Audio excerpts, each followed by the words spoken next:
What's going on, everybody? Welcome to the Ring the Bell post-game show, our instant reactions. Look, what happened tonight is exactly how we drew it all up. 10-0, just a complete obliteration, domination of the Arizona Diamondbacks, unless you're John McElroy, who, in his brain right now, Nola got rocked. He was probably taken out after the second inning, and the Phillies lost, and they're heading to the desert. Series tied 1-1. Just fun idiocy when you think about it. But look, let's kind of just break this down. Now, the Phillies beat the Arizona Diamondbacks to shreds. A 10-0 win, a 10 spot in a NLCS game, guys. We got Jason and Dean here. Aaron Nola had another huge performance. Dean said his last start might have been his best. This one was just as dominant, if not better, than what he's been doing over the last month. This is. Go ahead, Dean. I think he pitched out of a lot of good situations tonight. For sure, yeah. Which showed some maturity on his behalf, because regular season Nola would just give up a home run. So I'm not gonna lie, there's a couple times I'm thinking this is the spot typically. Yeah. Not gonna lie. You think it. This is the spot where he typically does it, and he did. I just think the last start he was just on. Every pitch was perfect. Every strike was perfect. And tonight, I don't think he was off tonight, but I think he was pitching against a team that was just a hotter hitting team coming into the series than the Braves were. So, I remember in the sixth inning when Marte hit that double, and I texted Dean. I said, "What the hell is it about the sixth inning?" Because I'm thinking in my head, "Oh, great, it's the sixth inning. This is where things sometimes unravel." But again, it didn't. It was so good where if it wasn't for that bottom of the sixth where the Phillies tacked on 3 runs, Nola was coming back out in that seventh. There was nobody in the pen to start that bottom of the sixth inning. Just a wild game. The Phillies are the first team to score double-digit runs and shut out their opponent in the playoffs since the Royals in Game 6 of the 2014 World Series. The last National League team to do it was the 2009 Phillies in Game 3 of the NLCS against the Dodgers. Look, again, and we're going to talk about it no matter what happened tonight. Aaron Nola was absolutely dominant. He's made 5 playoff starts at Citizens Bank Park. He has a 1.57 ERA in those 5 games. This is just unbelievable. The Phillies are now up 2-0. Teams that take 2-0 leads in best-of-7 series have won 75 of 89 series. That's an 84% win percentage there for the Phillies as we move forward. Look, guys, we have to talk about him, and we're here for it. My boy, Kyle Schwarber. I'm getting a Wawa Hoagie tomorrow to celebrate. Schwarberfest, baby. Oh God, I didn't say I was going to eat it. Didn't say I was going to eat it. Schwarber hit 2 more home runs tonight. He now has 18 career home runs in the postseason. That ties Reggie Jackson for the most by a left-handed hitter in Major League Baseball history. Yeah, I was looking at the list. I think he's in the top 10 now in postseason history. Yeah, he has to be, right? He absolutely has to be. Well, there's a bunch of players that I think have like 19 and 18 home runs. So he's like tied with Reggie. So he's got to be in that top 10 now. He's just going to keep going up. He's so clutch in the postseason. Sure. I know that was a topic of debate earlier, but I'd like to slide in with my facts, and you can choose to believe them if you want, or you can look like an idiot. So, but yeah, Schwarber, he got things started. Turner got everything taken care of, in the beginning. After he threw his bat for the second time in 2 games, he decided, well, next pitch, I'll just, hit a ball 420 feet. Jay, I'm going to start with you. I kind of got a few stats out of the way and, our opening there. Overall, man, look, we expected the Phillies to put up a 10 spot in Game 1. That didn't happen. But a 10 spot in Game 2 where the Diamondbacks, you would assume, are a team that wants to come out and say, look, we're not going to be a pushover. And then tonight, I mean, they rolled over and just died. I mean, what was your thoughts on this? I'm gonna not gonna lie, I was a little shocked. It was nice to see them keep the gas on. And that, like you said, I think in that 6th inning, if they didn't explode, as soon as that happened, you're like, yeah, take them out. And like we said before, Schwarber is somebody that can carry a lineup. And after that Miami series, you really, or the Atlanta series, you really wanted to see him come into this series and really make a difference. And boy, is that happen in back-to-back games. And then, you can't speak enough for Nola. That curveball was looking mighty filthy tonight. God. Up and down that lineup, they had great plays. And I want to say, I was listening to they had the other broadcast with the MLB players, and it was nice. They even made the point, I forget which one it was, but they're talking about it like that 2nd inning where Bohm makes that great defensive play. Moreno just throws out a runner. They're talking about, so if he, that's early in the game, that's a double down the line, and past Schwarber might not have gotten to that ball. And so his defense, he made a couple of good plays defensively tonight. They just look like a team that their stars are being stars. And it was good to see. We said yesterday, Bohm's hitting the ball harder. You see him get that double today. Yeah. Their stars are doing what stars are supposed to do in the postseason. And it's insane how hot 16 home runs. The only thing TBS and the Atlanta team likes to bring up, 13 of them were single, or last 13 were solo home runs. They want to let you know that every time they mention how many home runs they have. But they're just, you asked the question after last night. I don't know if I've ever seen a hotter team in postseason offensively. It's insane what they're really doing right now. Yeah, and Jeff Passan sent out a tweet. I think it was like the 7th or 8th inning. It was a simple one. He just said the Phillies are a machine.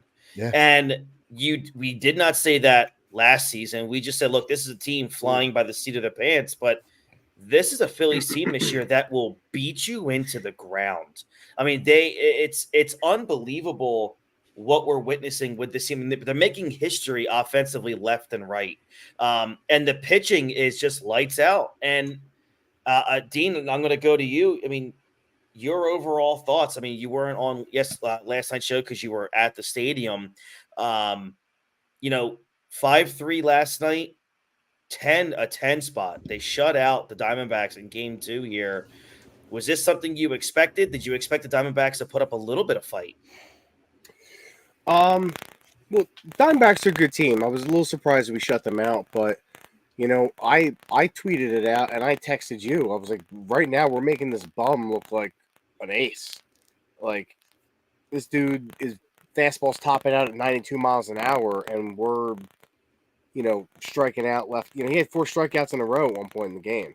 And it's just like right before that 6th inning. That's what it was right before. Sit back and just start hitting this ball. You know what I mean? Like, I'm not saying he's a bad pitcher, but he's, he's not Gallen. He's not, Strider or something like that. I mean, he has a good movement today, but I expect this Phillies team, with the power they have behind him and the hitting ability they have behind him, to just absolutely pound that guy into the ground. Yeah. By the 3rd inning, he should have been out of the game. But great offense tonight. Great hit by JT. We'll get to that for he's sure. He's a huge cog in this offensive wheel that needs to be hitting consistently. It doesn't need to be, 2-3 hits a game. Just don't hit in the double plays like you did last night with the bases loaded, which is funny because last night the guy in front of me, he's turning around, he was like, "Don't ever say that again." I was like, "Dude, just watch every game this season." It's like I'm jinxing it. It's just he's a rally killer this year, but not tonight. Not tonight. Yep.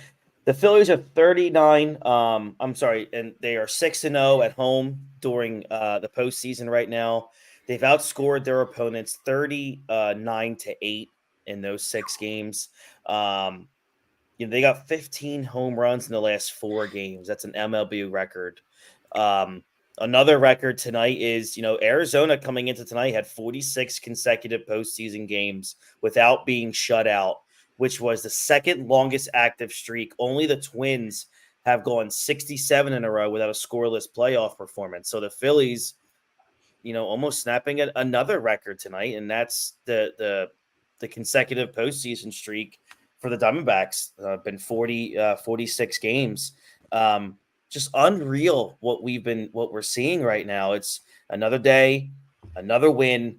And I'll say this: it was getting a little bit tight when you get the home run by Turner in the first, then you had the home run by Schwarber in the third.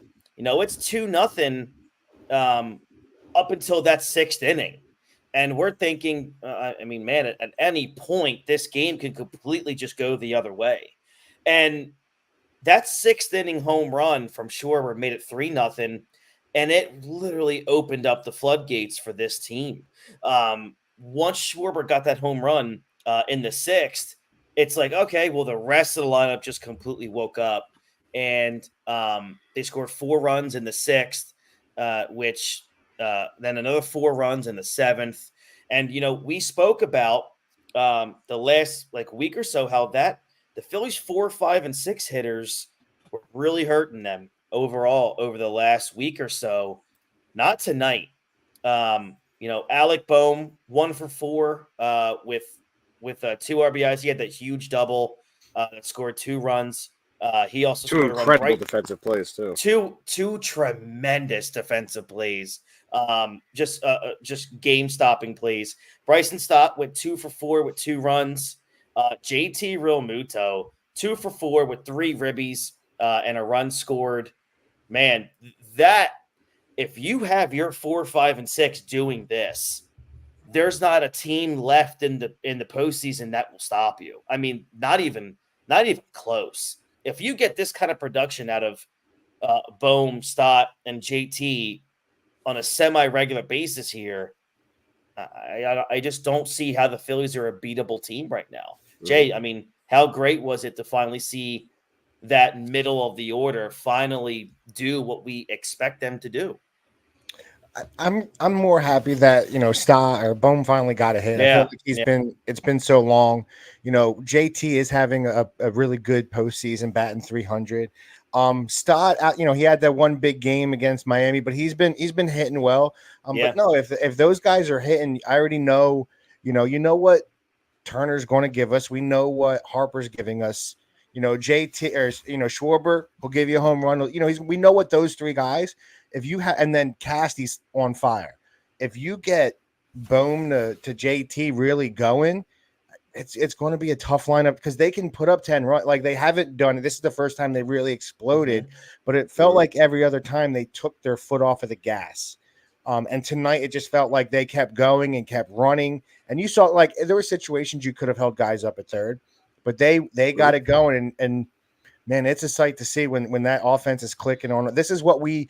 In the beginning of the year, this is what I don't want to say we expected 10 runs, but this is the type of performance to what we've seen in this postseason. Yeah. I think that's what we expected throughout this season, to have a record-setting offense with how deep they are, 1 through 7. I think that's what we were all focused on in the beginning of the year. Marsh had a great hit today, too. He did. Opposite field off a lefty, right down the third baseline. I'll take that. Look, it's a special game when Jake Cave is playing and Mundo Sosa's playing. Garrett Stubbs caught the 9th inning. Garrett Stubbs, that stupid hockey mask. I hate that. I hate when catchers wear that thing. I want traditional, damn it. Some things are sacred. I agree. The Phillies scored 10 runs on 11 hits. The Diamondbacks had 0 runs with 4 hits. Aaron Nola, 6 innings, 3 hits, no walks, 7 strikeouts. Jeff Hoffman came in. He pitched 1 inning, 2 Ks. He looked amazing. Stram threw like 912 pitches in the 8th, but had a walk and a strikeout. And then, Orion Kerkering comes in.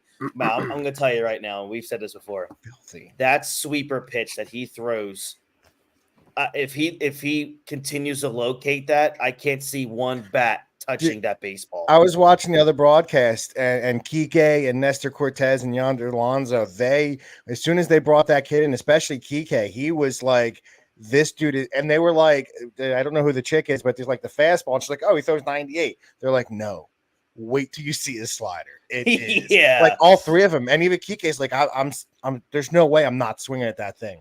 Like to see them talk about this kid and he's 4 innings into his major league career is insane. Yeah, it is. It's amazing. And to piggyback on to Nola again, only 3 pitchers in the history of their franchise have won 3+ straight postseason starts. Hamels in 08, Cliff Lee in 09, and now Nola in 2023. Look, in 3 starts in this postseason, he's 3-0 with a .96 ERA. He's thrown 18 2/3 innings with only 2 earned runs. His strikeout to walk ratio is 19-2. Guys, this is this is he's that's not ace giving level up the right now. home run ball. He's not giving up anything. He's not Jay, he's barely giving up singles. That's what I'm saying. Like this dude, like he had led the majors in home runs this season for pitchers. Like when he's not, and that's the thing. When you look in the past, that's always been his issue. When he doesn't give it up, he looks like a top 5 Cy Young guy. He's in the contention. And that's what he's doing this postseason is, like I said earlier, and Dean mentioned it. There's those moments in the game where you're watching, you're like, okay, regular season, it's gone. It's a home run. He's giving it up. And he's just on a different level this postseason. I think I remember last postseason where up until about the San Diego series, he was dominating. He just looks that much better this season. It's insane because I didn't expect this level of dominance from him this postseason so far. Yeah.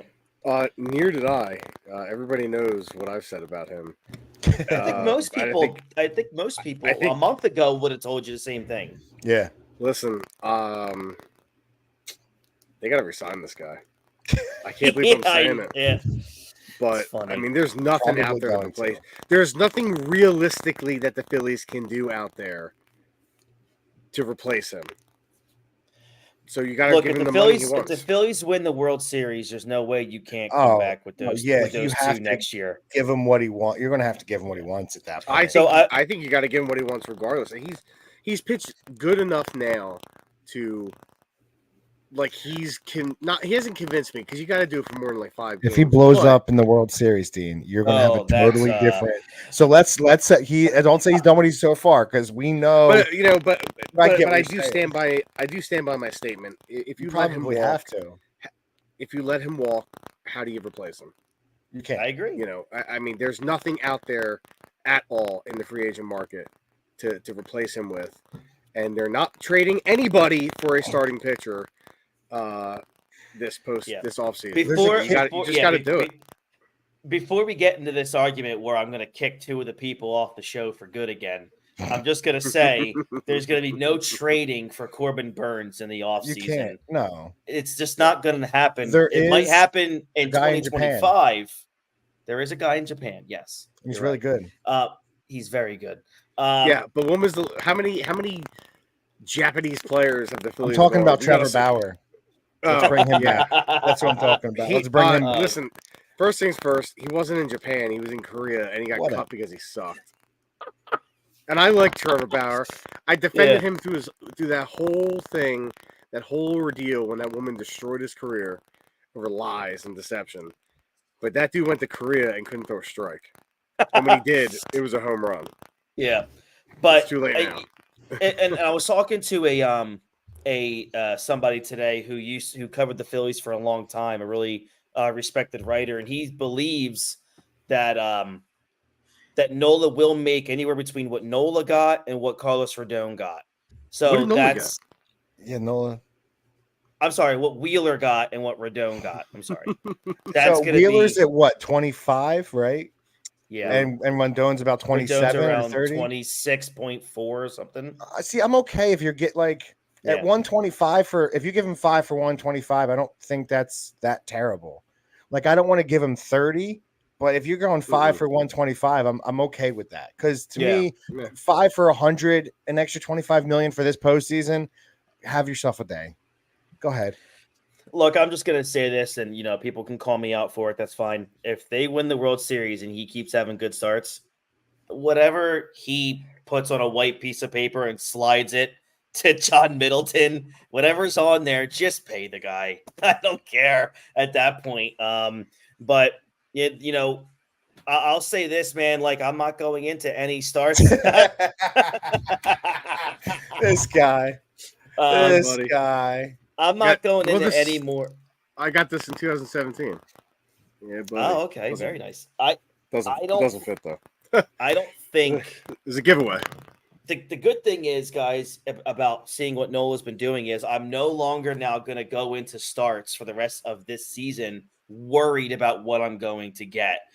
And Jay, you and I have talked about this before. During the regular season, it was 2 starts, good ones, led by 3 awful ones. Mm-hmm. But when you give me 5 or 6 starts in a row here now where you look like 2018 Nola, then I'm going to come on here.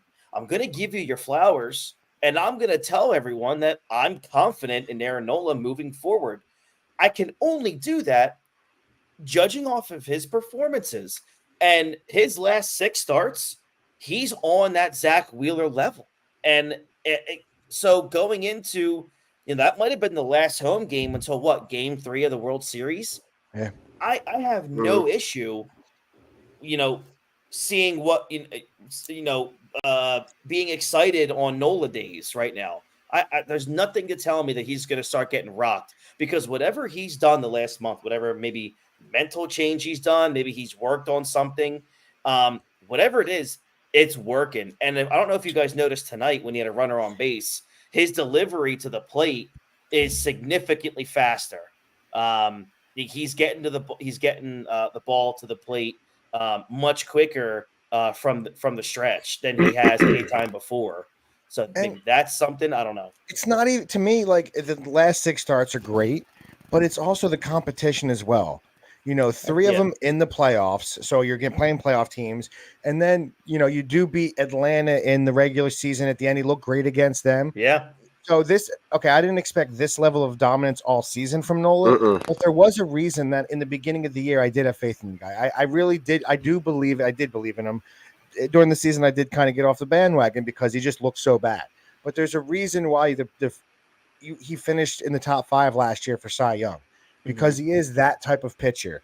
And we always said if he could figure it out and get that out pitch, which it really looks like right now, the curveball is really looking good for him. And if he can keep rolling, there's no reason he can't continue this throughout his career, because he's always been very shaky throughout his whole career. He's had the 2 really great seasons and the rest are really blah.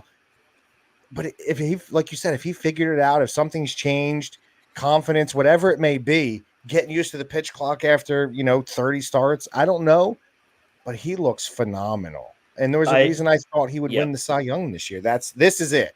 This is what I kind of, maybe not 0.96, but definitely 0.96. Yeah, definitely a good pitcher, and he's showing he's that guy.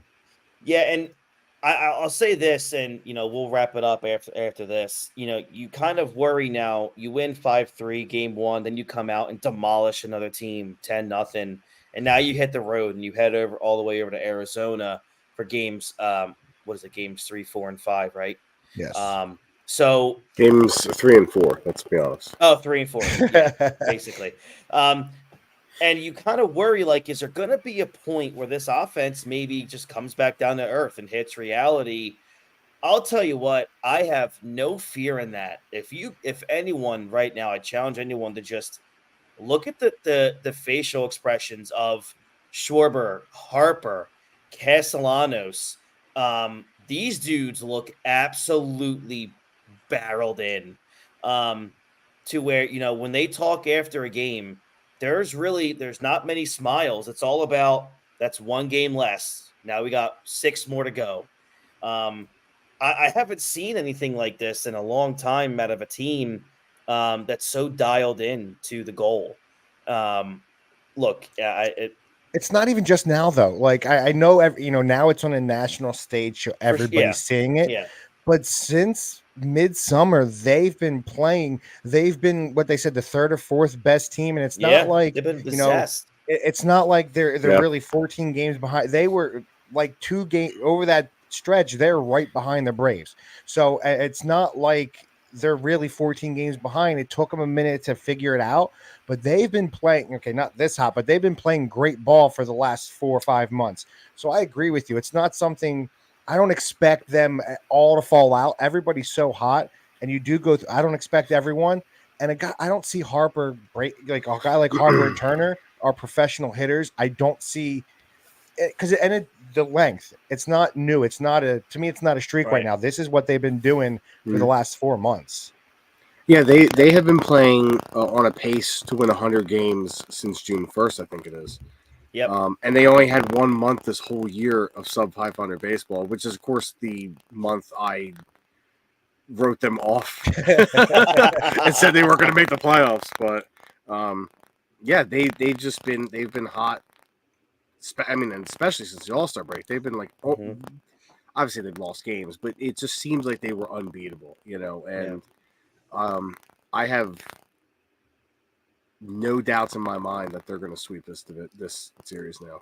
I 100% think it's going to happen. It's not going 5; it's going 4. I mean, I think that's where I'm at right now. And part of me, and we've all watched baseball for so long, and we're like, man, sweeps are just so hard to do.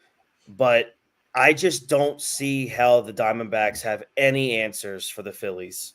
They have no answers. Like I told you, they look shell shocked. Like especially when they let that ball drop in the infield, you could see this team was just like Game 4, man. I don't trust T1 and Sanchez. He's not going. It's Wheeler. No, you're not going to throw Wheeler Game 4. They're absolutely throwing Wheeler Game 4. He's going to be on 5 days rest. No, he's not. He'll be on 4 days rest. He pitched Monday, so Friday. You're not going to give him. No. It's Game 4 is going to be. It's going to be Sanchez and Walker. If they're up 3. If they're 3 up, they're up 3-0. They're putting. Wheeler no, you don't. You save. You hope you sweep and let Wheeler pitch Game 1 of the World Series. You definitely don't. He is. He's still gonna be on almost 5 days of rest going into the World Series because that other series is not gonna go 4 games. The Astros will win a couple games. I doubt the Astros are getting swept. I just think hilarious. I think at home, I do. I think I agree. They're playing super hot. I think there's a game where Arizona's a young team and they don't really get. They're going to hit. There's going to be a game where they're going to hit and get some runs, and I think they do take one at home. But it doesn't come back to Philly. No, it doesn't. I don't think it comes back to Philly at all. I just can't see it. Kyle Schwarber has been with the Phillies for 2 years. Half of his career postseason home runs have come in those 2 years. Dude, between him and Harper is ridiculous the amount of home runs these guys hit. I know. In the Phillies last 2 years. Last 2 postseasons. I'm with you. All right, so we'll be back here post-game after Game 3 of this NLCS. That will be the first pitch will be at 5:07 Eastern Time. Thursday in Arizona, Ranger Suarez will be going up against Brandon Pfaadt. See how that goes. I mean, I see another blowout, another big one. Go ahead. Real quick. If the Phillies are up 3-0 going into Game 4 and Wheeler pitches, he will have 7 days of rest until Game 1 of the World Series. They already have the other series. They have the World Series projected already? The World Series starts on October 27th. Okay, yeah, then maybe you do. But I don't 4 days rest, I still don't want to pitch him. Yeah, I would rather pitch him out there for 4 2/3 and then go to my bullpen. I'm not going to then start Taijuan Walker and Christopher Sanchez. I'm not arguing with you on that point. That's a great, yeah. I'll agree with you there. Nope. All right, guys. So thank you for joining us tonight. Again, head to SeatGeek.com right now. Use our code ONTHEBUMP for $20 off your very first ticket purchase. Head over to Manscaped.com and use our code BASEBALL20 for 20% off and free shipping off your order.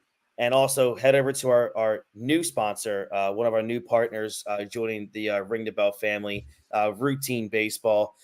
Keep life routine, man. Head over to routine.com. Use our code Ring the Bell for 10% off your order. We will see you guys here post-game Thursday night. And looking forward to hopefully talking about a team that is, 1 win away from reaching the World Series for the second consecutive year. All right, so go ahead. Can we talk about T-Rex? That's really all I want to talk about now. That's my rally T-Rex.